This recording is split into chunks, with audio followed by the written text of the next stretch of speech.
Hello, guys. How's it going? It's Greg and Alex here. The next chapter of our Exocet builds. Yep. So our work was kind of short today. Well, actually, I guess it was about average because you came over earlier, but we had to run the loads, grab a couple things, and then. So first we brought over all the welding equipment. We have to get that all set up and everything. So I think at the end of the day, we had about 2.5 hours of actual work then. About 2 hours. 7, yes, yeah, about that 2.5 hours. Yeah. So yeah, we got the tank there, the good old argon bottle. Yeah. Welder's on the other side. The welder there. Yeah. So that's the Eastwood Tig 200. I guess what would you say Eastwood is? I'd say it's like 2 levels above Harbor Freight. Eastwood, I'd say, is like. I'd say it's like Lowe's or maybe a bit less. I'd put around the same. Yeah, Cobalt level stuff. So it's like not bad, but it's not the best. But it's not definitely not Harbor Freight. Yeah. So it's like I'd say like. Like Northern Tool. Yeah. Yeah, or Cobalt or any of those brands. But yeah, so. Yeah, I mean it's a pretty solid machine. I mean, I guess this will be a quick review of the Eastwood Tig 200. It's not a bad machine. I mean, I've used millers in the past, but obviously don't have the budget to buy my own miller, so. So was it about $800? Yeah, I think just the machine alone is like $700, but I got it one Cyber Monday. It was the plasma cutter and the TIG and a cart for like $1,100 or something. Mm. So it's not a bad deal. I mean, in between the plasma and the TIG, you can get a lot of work done. Yeah, you really can. I wouldn't recommend the TIG for this kind of work. I'd probably get a MIG, just because as you'll see from the time lapse, I was in some pretty funky positions in order to get those welds in. But yeah, not a bad machine. Super basic, just pre-post flow. It does AC and DC, so you could do aluminum and steel. But yeah, not a bad machine for the money. A lot of bang for the buck there. Yeah, this before. This was a new machine. Which FYI. This wasn't part of our budget. Yep. So yeah, $1,100 or $700 if you don't want a plasma cutter and a cart. I mean, you obviously don't need them. We don't have them here, but yeah, $700, good machine. You know, $700 plus a bottle of argon, good to go. Wrong. So plus an expensive helmet. Yeah, the helmet's a Miller. Yeah, I would definitely get the Miller. Because it came with a helmet, right? Like a shitty helmet. No. Yeah, so it comes with the. Oh, it came with that plastic thing. Yeah, it comes with this crappy one. I would not trust my eyes to this thing. I don't even know how you do it with this TIG. You need 2 hands. Well, who the hell's gonna hold the mask? No, you could have one hand, right? Oh no! Fuck, you can't. You really can't. Yeah, but anyway, you need 3 hands to use this one. Oh shit! Okay. This Miller was like, I think $100 or something. So this is an auto dimmer, so it's got a little solar panel here. Solar panel and auto dimmer. Then it auto dims for you. But so God, for the love of Christ, don't trust your eyes to this plastic ice cream scoop. And I would not recommend. So I also have another helmet. I have Eastwood's helmet. I would not recommend that. I would get the Miller. Yeah. The auto dimmer from. I've only looked through. I don't really know how to weld, but I've only looked through welding helmets a few times, and they all kind of suck to me. But that is the best. So for $100, just do it because I can't see shit out of the other ones. Yeah, so I could. Was my favorite. Yeah, at least I could barely see shit out of this one. I can't see shit with the other ones. You don't know what to look for. You gotta look with your mind's eye, right? Yeah, right. Get your mind's eye right here. All right, so our progress for today is pretty basic. So we did set up. We went to Lowe's. What did we buy? We bought 3/8 exhaust hanger that we're gonna need. Some rod that we're gonna probably be cutting and just welding to the tubes here to hang the exhaust. Hang the exhaust. Then we bought. We had to rig up a wire to convert this type of outlet to this type of outlet because every 240 volt. Because this is the type of plug I have for my dryer, and every single 240 volt plug needs to be different. So I would definitely recommend hooking up the TIG to a 240 volt. You'll get a lot easier. Yeah, for something like this, you really need it. I mean. Yeah, it's not really. The tubing is pretty thick, so you'll need a little bit of amperage. So yeah, I wouldn't run it through a 120. Yeah, you'd have to really crank it up. So. Luckily the machine does both though. So if you actually need to do like sheet metal and you don't have a 240 handy, you can do something. And then it'll be fine. Yeah, but this is kind of on the thick side. It took us a while to chew through with the drill, so. Yeah, so I think I was up to 120 amps when I was welding the tubing, just to give you an idea of how much power you got to put through. Yeah, but, so. I mean. So we welded in these 3. So the piece of metal that we have is in the vise here. It's 1x3. Yeah, about 1x3. I'm not sure the thickness. I think we measured earlier was. Yeah, 1/8, 1/8, yeah, 1/8 thick. It was just some spare scrap metal he had for another project. Yeah. For another car that got stolen. But So project no longer applicable. womp, womp, womp. So we're just cutting off segments here, and then so the rails. Do we have that seat somewhere? So the rails on the Miata seat. It's okay. It's okay. So the rails right here, they bend down about maybe 10 degrees, something like that. I'd say like 15 degrees. 14 and a half. Okay, 14 and a half degrees. Right. So we straightened it out with a pair of channel locks. Rough, just to get roughly straight. We just want it straight so we can mark the mark the standoffs there. Yeah, because when you put a bolt through there and you torque that son of a bitch down, it's gonna flatten out. So just want it as close as possible. Yeah. So the way we're doing, the way other people mount the seats in, is they just drill a hole right through there, and then they mount they straighten out those tabs too, and then they just put like an M12 bolt right through the entire tube, and then they come out the bottom here. So yeah, I didn't like the idea of drilling. Yeah. I mean, honestly, it'll probably be fine. But we're not exactly the biggest fans of the idea. It'll work just fine, I'm sure. Yeah. I haven't read about any Exocets whose seats fell out. It'll be 99.9% sure it'll be fine. I want to keep our chassis as rigid as possible. Yeah. So yeah, we opted to weld. To do some welding. Yeah. So we got these standoffs in. We still need to put the fourth one in that corner. Yeah, that's good. Which is going to be a bit trickier because, as you can see, there's I think a seatbelt mount here. So what I guess we're going to have to do is we're going to weld on this side and then probably just attack over here. Yeah, maybe just like a half-inch bead around here. We haven't thought about that one yet. But that one actually might be longer.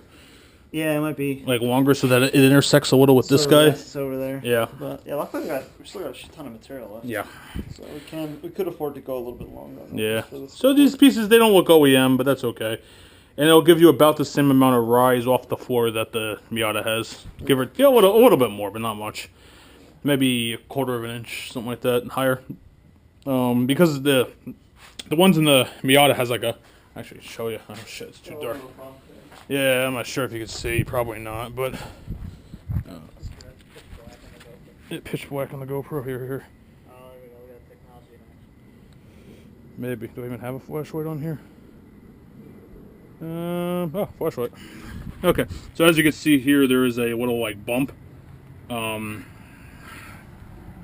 then the rear ones isn't quite as high. So actually. The rear ones are about half an inch lower than the front ones. Yeah. So yeah, who knows exactly how this thing's gonna sit, but whatever. We might be a little low on leg bolstering. It might seem like you don't have anything under your legs, but whatever. We'll see what happens, and as we get that far ahead, not entirely sure what's gonna happen, but it should be good enough. So. Yeah, that's the route we decided to go with this. Yeah. So basically, we didn't really explain what we're doing here. So basically, you weld these brackets in. They're not going. I don't want to touch it because it's probably still hot. But like that's not going anywhere at all. Thanks for breaking my seat clamp. Shut the fuck up. So yeah, I don't want to touch that. It's still probably pretty hot. But the point is, those aren't going anywhere. And then we're gonna drill right through them. And as you can see, there's some space in the bottom here. And we're going to put the nut on that side and just do a bolt. The OEM bolts from the Miata right through them. Yeah.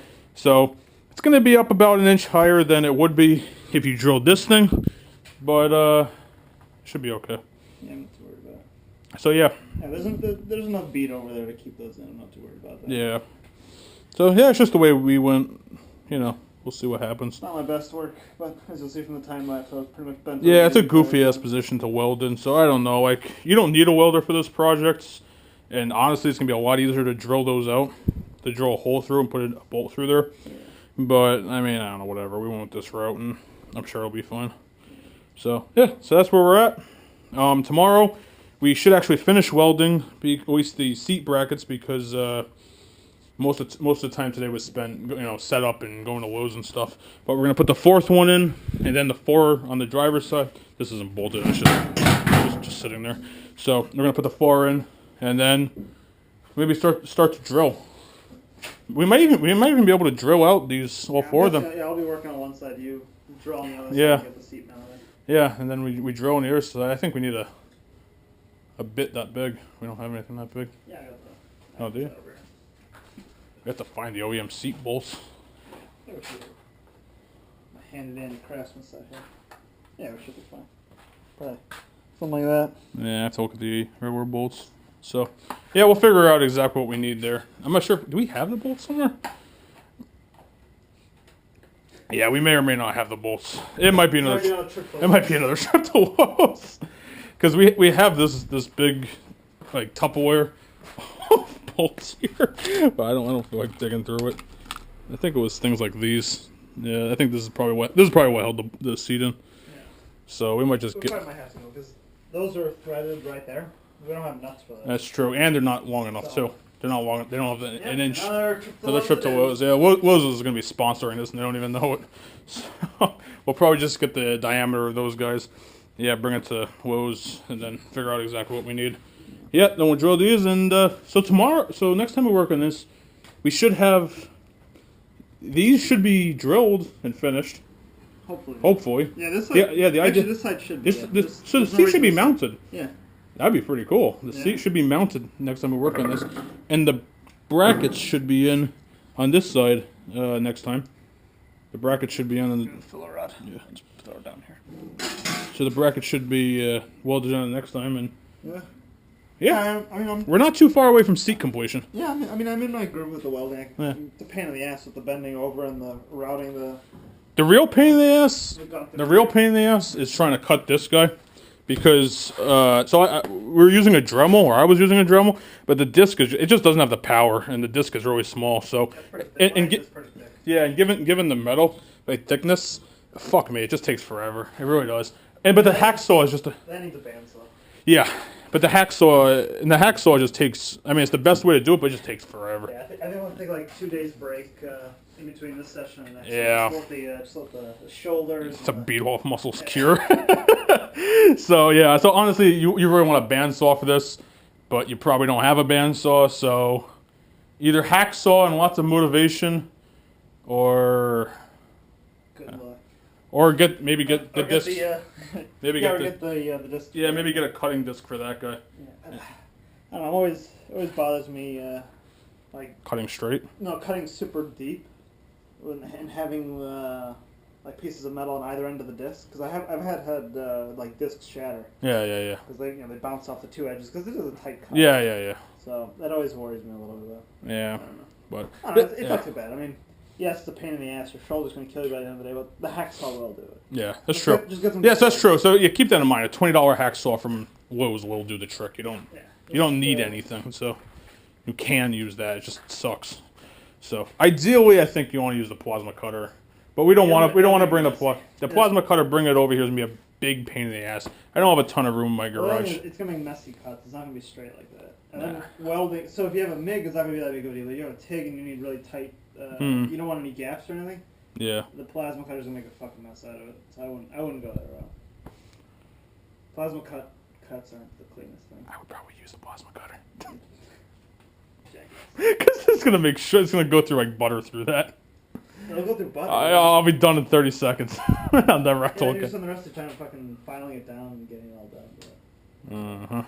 At least I won't be dead after. Anyways. So yeah, use a hacksaw. I mean, that's probably gonna make you your cleanest cut, but shit, it's gonna take a while. So yeah, that's where we're at. And when we resume next time, we will be finishing the passenger side and hopefully mounting a seat. Yeah, hopefully mounting the passenger seat, and then the driver's seat should be almost done. Or I'd say like we have probably like 3 tabs in there, or the standoffs rather. 2 to 3 tabs. Yeah, we'll see. Yeah, we'll see. I mean, best case scenario, we'll be done with the driver's seat too. So let's split up a year and we'll see what happens. And then we have to kind of figure out after that how the seat belts go together. Yeah. So, luckily we still got the body over there. Do you have a 5-point harness or 2 laying around? Yeah. Might be something we could explore. Yeah, 1 or 2 harnesses. 1 harness. Oh.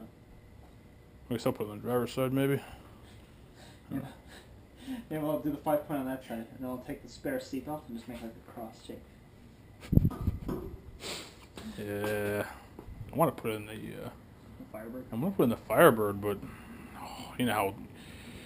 As soon as you start Googling information, people are just like, if you don't have a roll bar in the car, never ever ever use a harness with harness bar? a harness. You know, The harness bars are fine. no, I don't have a harness bar. It's just it's just a gutted shell. Oh, that's wrong. Yeah, but I don't know. I hear that if where it goes over the seat is not above your shoulder. Yeah. As long as it's above your shoulders, you should be okay. You Connecting it to the floor, compression. you shouldn't have spine compression, right? So the other thing is you also need not shitty seats. So you could mount it to the floor. Yeah. But the hole coming out of your your seat has to be a little bit higher than. Yeah, that's what I was thinking. But some people say never ever ever unless you have a roll bar, never use a 5-point harness. But only Sith speak in absolutes. Yeah, who knows what I'm gonna do with that harness. But anyways, so yeah, that's where we're at. We'll see you guys next time, and hopefully we will have a seat in that we could sit in. That would be very, very cool. We could sit in and move it back and forth. And that sounds really stupid, like we haven't made much progress, but that's gonna be very cool. Oh, quick tip. If you're doing this with a MiG, don't leave the gas tank there. Because with the MiG, a lot of sparks pop out. Yeah, that's true. Really pops out. That's true. If you clean off the metal properly. Yeah, that's another quick tip. Hot rolled steel, you get this little scale in here, hit it with some sandpaper. Yeah, so we actually used 220 grit, which honestly worked. It honestly worked fine, yeah. I'm cleaning up the metal. Yeah, so just that's why we're welding up the tank there, because it's a TIG and there's no, you got no sparks really. So. And we didn't really think of it, but but yeah, it's definitely don't do it with a MiG. It's for the tank. At Lowe's we did pick up 8 washers, 16 washers, so that we could sandwich. You can see it right here, the standoff. Now we're going to sandwich one on each side of this, one on and below, and then put all 4 bolts in. So we're almost done mounting the fuel tank too. I think that should give us enough height. We should be okay. So yeah, we're pretty much done with the fuel tank, even though we haven't touched it since the last time. Because now at least we have all the parts for it. So yeah, buddy. Alrighty, and that's where we're at. So we will see you guys next time, and that'll be that. All right, bye. Till next time. Bye, guys.